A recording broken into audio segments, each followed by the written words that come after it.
I was asked to go see her in a nursing home. I didn't know her, and it was a city that was a few miles away, but people in the church said, you really have to go see her. They didn't give me much information except the address of this nursing home and said she was completely blind. It's been a lot of years ago, and full disclosure, I wasn't really happy about this assignment. I wasn't looking forward to it. I didn't think it'd be fun, and I wasn't in a terrific good mood, but decided it was my job and I ought to do it. So I found this place. It was one of these really old houses that had been a very large house, 3 stories, big house, had been converted into a nursing home, and my experience in those things has not been good. They usually aren't good, they don't smell good, they're not that clean, they're just not good. So, am I painting a story for you that the joy of the Lord was not my strength that day? But I went. I was operating on duty, not joy, and I went in there and at the front desk and mentioned, and they said, yeah, we'll take you there. And a nurse led me up 3 flights of stairs to the top floor, and again, I'm thinking, oh boy. But knocked and we entered a room, and it was a quite spacious room, and I've been observing quite clean, wonderful place, and the nurse and this lady seemed to have a good, friendly relationship, and I'm thinking, better place than I thought, and I was introduced, and the nurse left, and the lady said to me, oh, by the way, I'd been told she was blind, that's all I'd been told. I hadn't been told that she was incredibly crippled with arthritis, so much that she couldn't get out of bed on her own. Her hands were so misshapen and twisted that she couldn't feed herself or do any of the kinds of normal things. She was quite crippled, and I'm assuming in an amazing amount of pain, and bedfast and completely blind. And she introduced herself and said, my name is Grace. And she laughed a bit and said, my friends call me Amazing Grace. And right away I thought, okay, one of us is going to learn something here today, I've got a sense. And she said, I'm so delighted that you're here today. And her voice was just so cheery and winsome. And she said, it's just so amazing that you're here today. And she said, isn't it? They tell me it's just a wonderful, bright day today. Is that true? I said, yeah, it's an amazing day. It's awesome. That is so good. I'm so happy, she said, that you get to enjoy that. And she started on that. And I was, at this point, understanding I didn't come here to give, as it turns out. I came here to be slapped around a little bit and learn, but slapped around in a really good way.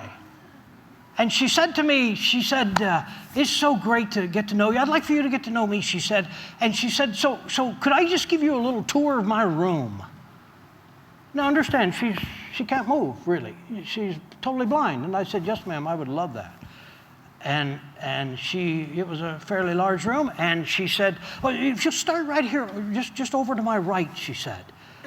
She said, I've got a bunch of pictures and frames around the room, and they just give you various chapters of my life, and they tell you things, but she said, we got to start at this one. We really have to start at this one. And it was this scripture passage in a frame. And she said, that's really been the motto of my life. She said, now, as you can see, there's a few things about my life that could be better if you really wanted to focus on that.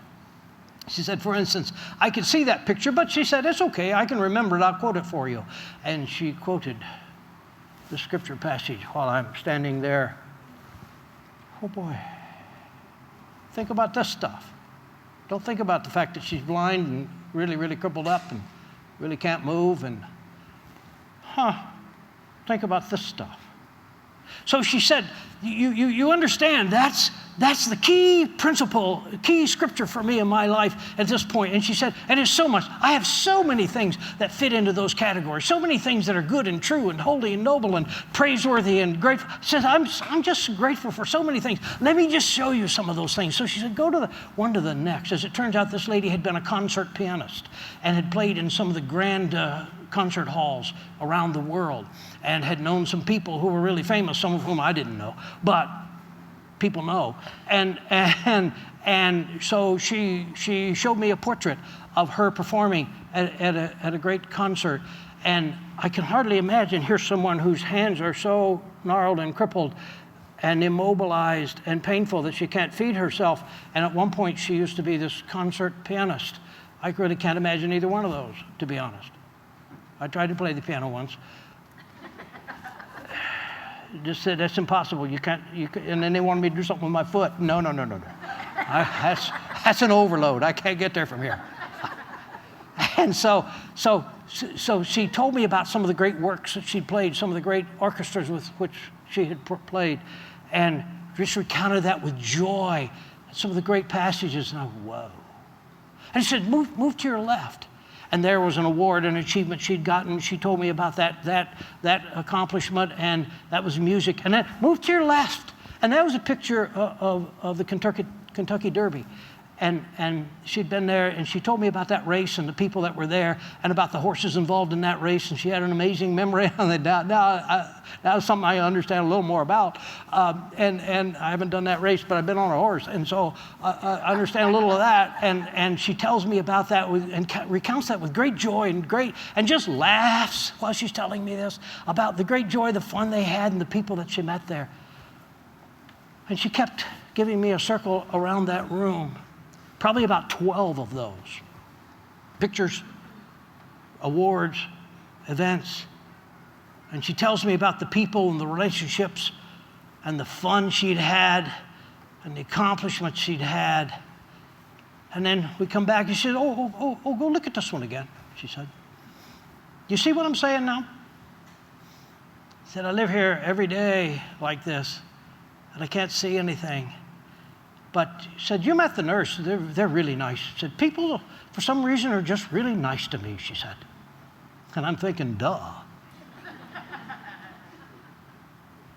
And then she said, I've had such an amazing, wonderful life.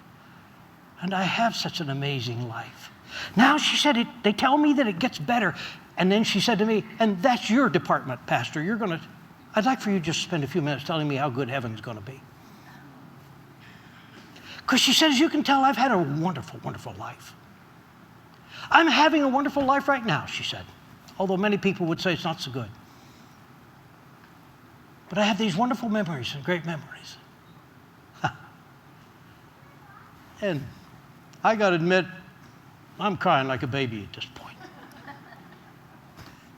I mean, she can't see, but she can hear really well, picks up on stuff. And she said, I'm hoping those are tears of joy, she said. I said, oh, yes, ma'am. And a little guilt mixed in there, too, because I'd kind of been feeling sorry for myself about having to climb 3 flights of stairs and go see her. And I started telling her about heaven and how she'd see instantly and clearly and perfectly, and there'd be no night there. She'd never be in the dark again. And she just starts laughing and crying, and told her how next step she took would be on gold.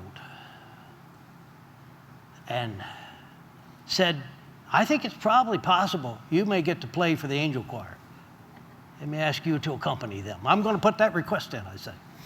I want to hear that. I want Amazing Grace to be she said, nobody's ever talked to me about that. She said, I'll feast on that. That's a hope. Wow, how fun that would be. She said, now I'm out of my class. No. I said, God's going to up your class. You'll play like you've never played before. Yeah. And we just spent a few minutes talking about heaven. And then I prayed for her. And then I left. And I remember walking down that flight of stairs saying, God, I'll never complain again. Now, I got to be honest, I haven't kept that. I've whined a few times. But I will have to say this, I've never forgotten that. I've never forgotten to say, in the midst of all of that pain, in the midst of all of that darkness, in the midst of all that, from a physical human standpoint, hopelessness, think on these things. They're praiseworthy. They're good things. Direct your thoughts. And this is a woman. So I'm still trying to learn that, ladies and gentlemen. I'm still trying to get better at this. Because there's stuff that happens every once in a while that I'm not happy about. How about you? There's things that hurt every once in a while that like really hurt. There's things that I wish were different. Hello? But there's all this stuff. And that's why I tell many of you that I'm 98% wonderful. Because it's at least that high. Hello? Come on. Pick your own number, but it's higher than you think. You're going to heaven where it's perfect. Like it's 100%. Don't think it's going to be that here now. Realistic expectations. You're not there yet. You got a pulse, it's not 100%. You're good. But it's going to be 100%.